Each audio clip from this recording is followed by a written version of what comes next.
Welcome to my channel Shia Story. Hello guys, আজকে আমি কাছে পিঠে ভীষণ ইন্টারেস্টিং একটি জায়গাতে নিয়ে যাব আপনাদেরকে। চ্যালেঞ্জ রইল, যেখানে মাত্র 30 টাকায় সারাদিন ঘুরেও শেষ করতে পারবেন না। চলুন তবে শুরু করা যাক।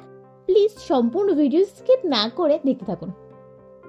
এখন আমি এসকেলেটরে করে সামনের দিকে এগিয়ে যাচ্ছি। সামনে ইকো পার্ক। এবার টিকিটটা কেটে নেব। ওই যে সামনে টিকিট কাউন্টার থেকে এবার আমি টিকিটটা কেটে নিয়েছি। টিকিটটা কাটা হয়ে গেছে, এবার আমি সামনের দিকে এগিয়ে যাচ্ছি। সকালবেলায় বেরিয়েছি, কিছু খাইনি, তাই কলা আর একটুখানি ওটস বিস্কিট খেয়ে নিচ্ছি। তারপর আমি একা একাই সামনের দিকে এগিয়ে যাচ্ছিলাম, আর চারিদিকটা বেশ ফাঁকা নিরিবিলি ছিল, বেশ ভালো লাগছিল। সকালের দিক ছিল বলেই এত নিরিবিলি ছিল, লোকজন কম ছিল। তারপর আমি বেশ জাপানিজ ফরেস্ট বলে একটা সুন্দর জায়গার দিকে এগিয়ে যাচ্ছিলাম। সামনে গিয়ে দেখি কি সুন্দর একটি বুদ্ধার মূর্তি। তারপর সামনে কতগুলি ছোট্ট ছোট্ট মিষ্টি মিষ্টি স্ট্যাচু দেখলাম, কি ভালো লাগছিল, বেশ শান্তির প্রতীকের মতো লাগছিল। সেদিনের সকালটা ছিল এক রোদে মাখা মিষ্টি সকাল। শীতের দিনে এরকম মিষ্টি মিষ্টি সকাল বেশ ভালোই লাগে। তো আপনারা ভিডিও শেষ অবধি দেখতে থাকুন। এরপরেই আমরা এই ইকো পার্কের 7 ওয়ান্ডার্সটিও দেখব। তো এখন আমি এগিয়ে যাচ্ছি জাপানিজ টেম্পলের দিকে একটি। তারপরে এই জাপানিজ টেম্পলটির মধ্যে ঢোকার পর সুন্দর বেলগুলোতে হাত দিয়ে হাঁটতে বেশ ভালো লাগছিল।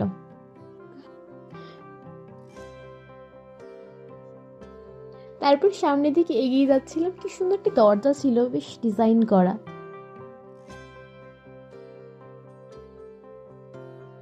তারপর তো আমি হঠাৎ এক জায়গায় দাঁড়িয়েছিলাম, একটু হাঁটতে হাঁটতে গিয়ে দেখি শাহরুখ খানের কপি ভার্সন। হাসি পেয়ে গেছিল দেখতে দেখতে। তারপর জানি না এদিক ওদিক আমি কি তাকিয়েছে দেখছিলাম। আসলে জায়গাটা ভীষণ সুন্দর ছিল, যার কারণে ছোট ছোট করে অনেক কারুকার্য করা ছিল। এই ছোট ছোট কাজের মাধ্যম থেকে যে জিনিসগুলি ফুটে উঠেছে সেগুলি আমার খুবই ভালো লেগেছে। তোমরাও আসতে পারো এবং দেখতে পারো, তোমাদেরও খুব ভালো লাগবে। এগুলি যে তোমরা দেখছো বাঁশের মতো দেখাচ্ছে, এগুলি আদৌ বাঁশ নয়, বাঁশেরই মতো দেখতে কি সুন্দর একটা ডিজাইন করা।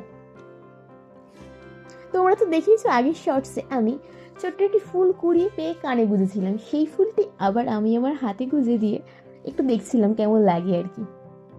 তারপরে আমি চলে আসলাম 7 ওয়ান্ডার্সের একটি প্যারিস আইফেল টাওয়ারের সামনে।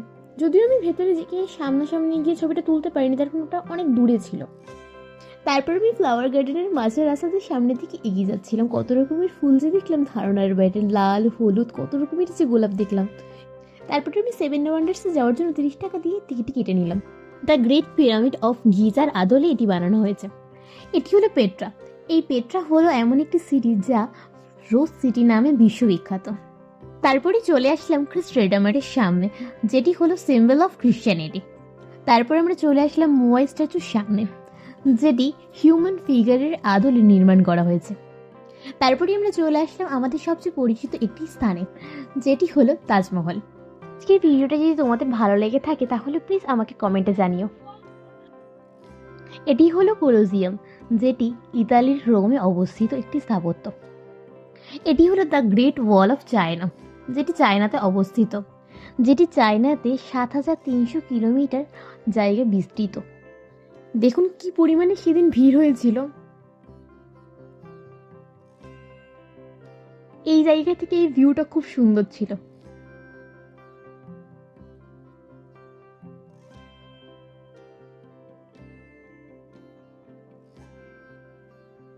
এই এন্ট্রান্স থেকে আমরা এগিয়ে যাচ্ছিলাম সামনের রোডের দিকে, যেটি ছিল সম্পূর্ণ ফাঁকা। দেখো তোমরা একটু। আর আমরা যাচ্ছিলাম ধামসা ট্রাইবেল বলে একটি সুন্দর রেস্টুরেন্টে, যেটি সাঁওতালি থিম নিয়ে তৈরি করা। তো আমার ইচ্ছে ছিল সেখানে যাব। আর এদিকে রোডের এদিকে একটু আঁকিবুকি করা ছিল, আর সামনে ছিল লালন ফকিরের একটা মূর্তি। এই সেই ধামসা ট্রাইবেল কিচেন, যেখানে প্রিবুক না করা থাকলে সেই দিন যাওয়া সম্ভব না, সেখানকার লোকেরা বলল। তো আমার ভীষণই মনটা খারাপ হয়েছিল। আর এটা হলো হার্বাল গার্ডেন, যেখানে অনেক রকমের গাছ আছে। আর এটি বিড়লা প্ল্যানেটারিয়ামের আদলে তৈরি করা। তোমাদের বলেছিলাম এই সময় আমার খুব মন খারাপ, কারণ আমার ধামসা ট্রাইবেলে যাওয়ার খুব ইচ্ছে ছিল।